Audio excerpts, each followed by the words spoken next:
জগদ্ধাত্রী ধারাবাহিকে দেখা যাচ্ছে মৃত্যু হয়েছে নায়িকা জগদ্ধাত্রীর, কিন্তু এবার অঙ্কিতা নিজের ইনস্টাগ্রাম হ্যান্ডেলে পোস্ট করলেন নাকে অক্সিজেনের নল পড়া, গলায় এক চাপ রক্তওয়ালা ছবি।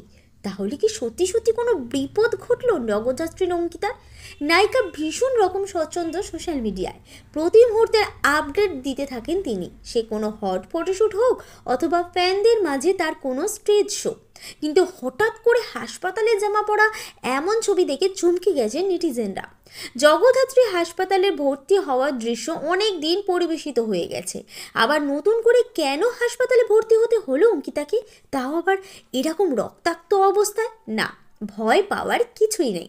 শুটিংয়ের বিভিন্ন ছবি পোস্ট করেছেন অঙ্কিতা, মজা করে একটা ছবিতে জিভ বার করেও দেখিয়েছেন। জগদ্ধাত্রী আবার কবে ধারাবাহিকে নিজের স্বমহিমায় ফেরেন সেই দিকে তাকিয়ে তার ভক্তরা। এমনই সেলিব্রিটির প্রতি মুহূর্তের হানির খবর তাড়াতাড়ি আপনাদের কাছে পৌঁছে দিতে বদ্ধপরিকর টাইমলাইন ক্রিয়েশন। আপনাদের কেমন লাগে জগদ্ধাত্রী অঙ্কিতাকে? মন্তব্য করে জানান আমাদের মন্তব্যের বাক্সে।